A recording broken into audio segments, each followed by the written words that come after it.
Bonjour à tous, aujourd'hui je vous propose de vous donner des conseils pour maîtriser la boîte d'initiation de Donjons & Dragons 2024, surtout si vous êtes un nouveau MJ. Lors de la dernière vidéo, nous avons revu comment bien exploiter les activités proposées dans le château en mettant notamment en place une intrigue majeure, Ivlis l'infiltré. En effet, le château subit désormais des attaques régulières des monstres, donnant un sentiment d'urgence à vos joueurs et les obligeant à visiter les cavernes aux alentours. Pour aider vos joueurs à trouver le complot, nous avions retravaillé l'histoire de la caverne C, celle du nautique, qui pourrait suffire à comprendre que Ivlis est une traître. Mais en fonction des choix de vos joueurs, cela pourrait ne pas suffire, c'est pour cela que dans cette vidéo, je vous propose de retravailler et de revoir l'ensemble des grottes afin de dissimuler et disséminer des indices. Car oui, certaines d'entre elles disposent déjà de liens avec l'intrigue principale et Ivlis, il ne sera donc que plus facile de les utiliser et de les exploiter. Je vous rassure tout de suite, nous n'allons pas modifier l'intégralité des cavernes, seules certaines d'entre elles, car c'est aussi important que certains lieux restent des zones indépendantes, un peu comme des quêtes secondaires. Ainsi, nous continuons l'approche bac à ça pour vos joueurs, tout en tissant des liens avec notre trame de fond. Cela donnera l'impression que les machinations d'Ivlis sont plus complexes que prévu. Comme pour la vidéo précédente, vous aurez moins de descriptions à lire et plus d'indications ou d'éléments que je rajouterai dans cette vidéo. Enfin, je vous rappelle que je ne pense pas être meilleur que vous que Wizard of the Coast pour écrire quoi que ce soit, donc n'hésitez pas à modifier l'intégralité du contenu si vous le souhaitez. Pour la caverne A, celle des kobolds, nous avions déjà utilisé et retravaillé celle-ci lors de la première vidéo. Je vous renvoie donc vers la vidéo en question, nous n'allons pas plus la modifier vu que vos joueurs l'auront déjà explorée. Passons rapidement également sur la caverne B, celle des Méphites. Vous allez être déçus car nous n'allons pas du tout modifier cette caverne. En effet, elle servira de quête secondaire pour permettre à vos aventuriers d'aller chercher de l'équipement ou bien de l'or. Il n'est en effet pas nécessaire de tout relier à Ivlis, certains mâles pourraient déjà être présents avant même son arrivée. Cette caverne sera donc totalement facultative et ne permettra pas d'en savoir plus sur les sombres machinations qui se déroulent dans la région. On enchaîne avec les cavernes C et D, celle du nautique et celle des gobelins. Nous les avions déjà retravaillées et utilisées lors de la vidéo numéro 2. Je vous renvoie donc vers celle-ci si vous souhaitez en savoir plus. Nous n'allons pas donc modifier davantage ce qui a déjà été proposé. Pour la caverne E, celle de l'ogre, je vais encore vous décevoir mais ici nous n'allons rien retoucher. Pourquoi ? Parce que l'ogre a déjà des options de discours avec les joueurs indiquant que les cavernes G et K sont dangereuses à cause du Ibours et du culte qui se sert du cadavre de son frère comme de gardien.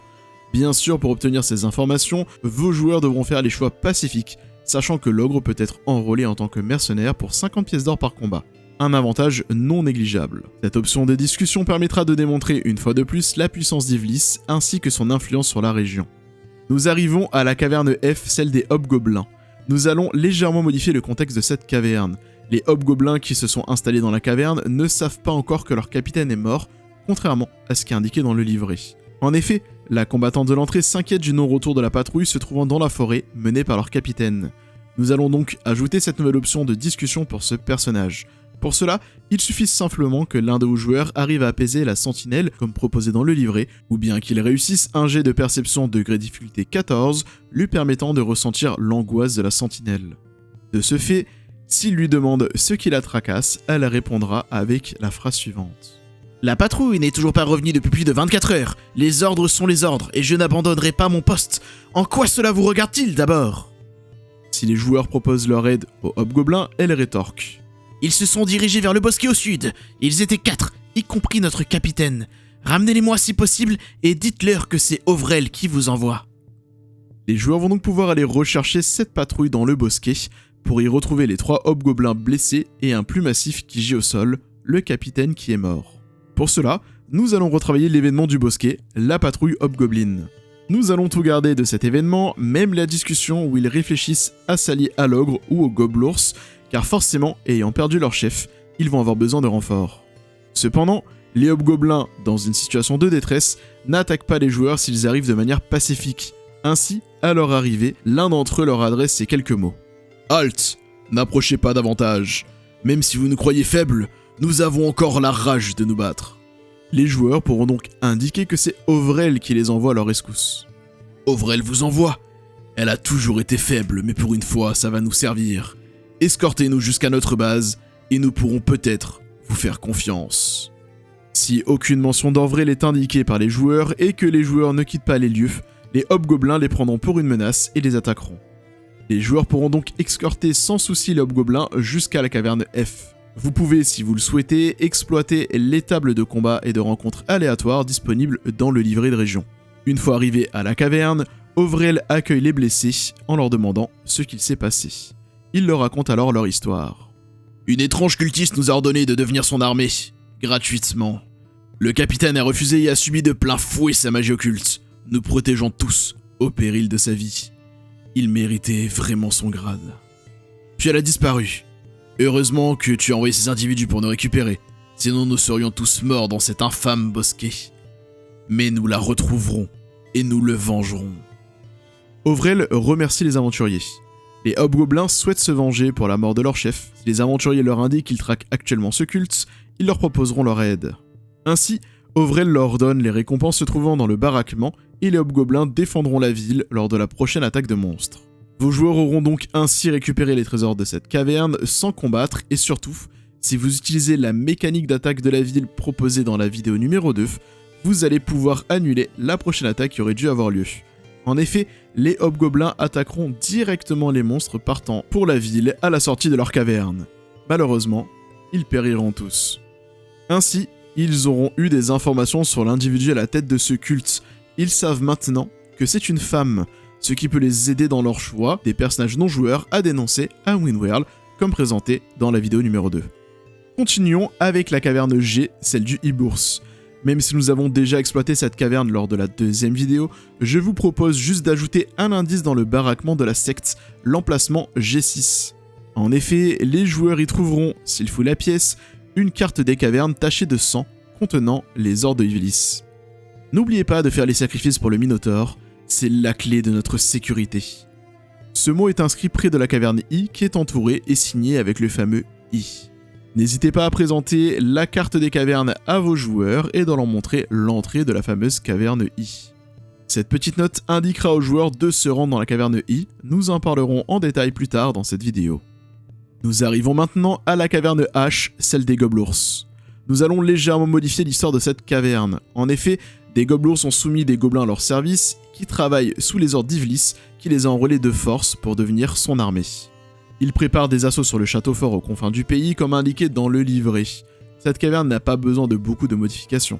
En effet, nous allons juste ajouter un indice dans la zone H2, le conseil de guerre. Cet indice sera une lettre écrite par Ivlis donnant les indications pour les prochaines attaques sur le château fort. Ne révélez la présence de cette lettre que si un de vos aventuriers annonce qu'il fouille la pièce en question. Voici le contenu de cette lettre. Quand la lune d'argent sera pleine, déferlez sur le flanc nord du château. Ces imbéciles de garde ont les yeux rivés sur le flanc est, aveuglés par nos précédents assauts. Ils n'imaginent pas la marée qui va les submerger de ce côté. Pas de pitié, pas de quartier, et surtout, pas de survivants. I. Cette lettre reliera directement Ivlis aux attaques que subit le château fort. Il y a fort à parier que cette même personne est responsable des enlèvements dans la ville. D'ailleurs, ce type d'indice est important car seul Ivlis a un prénom dans le château commençant par un I, ce qui permettra à vos joueurs de faire des déductions que ce sont les initiales du commanditaire. Si vous souhaitez complexifier l'intrigue, ajoutez des PNJ, donc des personnages non joueurs nommés, ayant un nom commençant par I. Cela brouillera les pistes. Ce sera tout pour cette caverne qui est déjà complète et permet de faire la passerelle avec la caverne I. Et d'ailleurs, nous y voilà, la caverne du Minotaure. Le dédale du Minotaure va évoluer pour devenir un emplacement important de notre scénario. En effet, dans la deuxième vidéo, il était possible de trouver la formule pour ouvrir la caverne K en fouillant le bureau d'Ivlis suite à la dénonciation à Windworld. Cependant, si les joueurs ont échoué 3 fois en accusant des innocents, Windworld ne prendra plus en sérieux leurs accusations. De ce fait, il faut leur laisser une solution alternative pour se rendre dans la caverne K, et c'est le rôle que jouera le dédale du Minotaure. Pour cela, nous allons légèrement modifier l'intrigue de la caverne. Ivlis a passé un pacte avec le Minotaure, en échange de sacrifices, celui-ci protège la pierre runique, qui cache l'accès du sanctuaire du chaos, la caverne K. Le Minotaure dispose ainsi de suffisamment de matière pour son maître le seigneur démon, Baphomet. Cela explique également à quoi servent les enlèvements qui se produisent pendant les attaques du château fort. En effet, les personnes vont servir de sacrifice à un démon pour la sécurité des cultistes. Nous allons donc commencer par enrichir la description du lieu I1, l'entrée. Des ossements jonchent la terre sillonnée à l'entrée de la grotte. En son centre se dresse un étrange poteau de bois autour duquel gisent des cordages tachés de sang. Des traces évoquant des corps traînés semblent partir de ce poteau en direction des ténèbres intérieures. Cette description est sans appel. Des êtres vivants sont déposés et traînés dans la caverne. Mais ce ne sera pas tout, car nous allons aussi ajouter un détail dans le lieu I4, le labyrinthe du Minotaure. Après avoir lu la description du livret, vous pouvez continuer avec celle-ci. Au fond de la caverne, adossé à la paroi rocheuse, se dresse un autel macabre façonné d'ossements. Le roc est incrusté de sang séché, offrant un tableau morbide où se superposent toutes les nuances de rouge, du pourpre le plus sombre au carmin écaillé. Ici, vous pouvez faire, si vous le souhaitez, apparaître le dernier personnage non-joueur capturé lors de la dernière attaque du château fort. Celui-ci pourra être mort sur l'autel ou bien attaché, prêt pour être le prochain sacrifice. Ainsi, si vous souhaitez mettre une victime capturée, lisez la description suivante. Une silhouette allongée se débat frénétiquement pour s'extirper de l'autel macabre, ses mouvements désespérés faisant crisser les ossements qui la retiennent captive. Ou alors, si le personnage est mort, un cadavre y gît, son sang encore chaud s'étalant lentement sur le sol. N'oubliez pas que si vos joueurs délivrent ce PNJ vivant, vous pourrez augmenter le compteur de villageois, mais également rendre de nouveaux ses services disponibles si celui-ci en propose. Bien sûr, cela ne vaut que si vous utilisez la règle optionnelle proposée dans la vidéo numéro 2. Cet hôtel se trouvera devant la porte secrète permettant de trouver le coffre caché des bandits. Cela leur donnera peut-être l'envie de fouiller la zone pour trouver cette cachette. Lorsque vos joueurs auront vaincu le Minotaure et qu'ils s'approcheront de l'hôtel, celui-ci se brisera et révélera une pierre unique. Lisez alors la description suivante. Alors que le Minotaure pousse son dernier soupir, l'autel se fissure dans un craquement sinistre, laissant jaillir une étrange pierre gravée de runes, palpitant d'une lumière pourpre sombre. Lorsque vos joueurs ramasseront celle-ci, elle s'effrite et se détruit. Lisez alors la description suivante. Alors que vous ramassez la pierre gravée de runes, celle-ci se désagrège instantanément, réduite en une fine poussière. Au même moment, un violent séisme secoue la roche depuis le sud-est de votre position, accompagné d'un grondement sourd, comme si un mur venait de s'effondrer dans une caverne voisine. Et c'est ainsi que l'accès de la caverne K par la caverne G sera désormais ouvert pour vos aventuriers. Nous aurons donc ainsi transformé la caverne I comme point d'étape permettant d'accéder à la caverne K.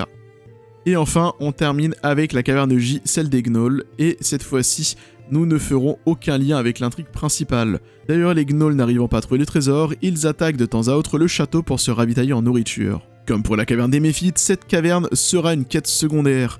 Cela leur permettra de trouver de l'équipement supplémentaire pour l'affrontement final, mais leur coûtera du temps précieux. Enfin, je vous propose un événement bonus, et pour cela, nous allons retravailler l'événement du bois, le rituel occulte. En effet, nous allons simplement changer la proposition nommée « Accomplir le rituel » pour le relier à notre intrigue. Ainsi, si les joueurs accomplissent le rituel ou l'observent, lisez le paragraphe suivant.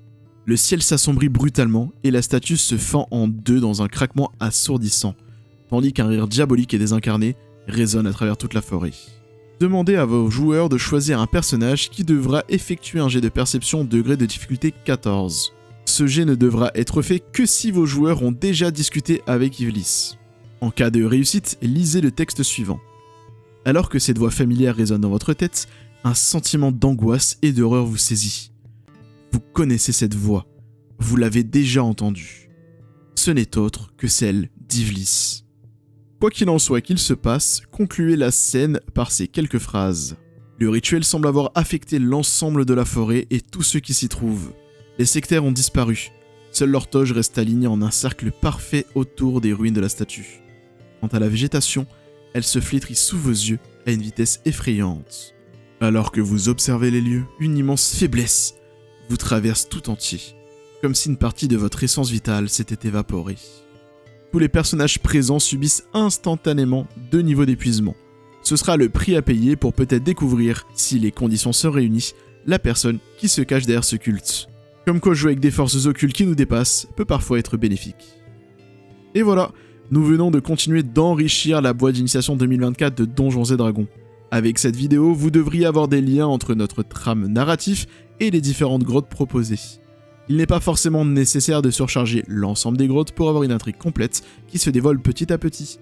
Il suffit de savoir doser et parfois, on peut se tromper et une exploration peut ne pas servir à grand chose. Dans la prochaine vidéo, je vous proposerai de faire un focus sur la dernière grotte, la grotte K, avec différentes fins possibles en fonction de votre groupe d'aventuriers et de la suite que vous souhaitez envisager. J'espère que cette vidéo vous aura été utile, si c'est le cas, n'hésitez pas à vous abonner et à liker la vidéo. Dites-moi en commentaire ce que vous pensez de ces petites modifications pour les différentes grottes. De votre côté, avez-vous déjà fait des modifications de ces grottes afin de les rendre plus intéressantes? Enfin, n'hésitez pas à rejoindre le Discord communautaire de la chaîne disponible en description de la vidéo.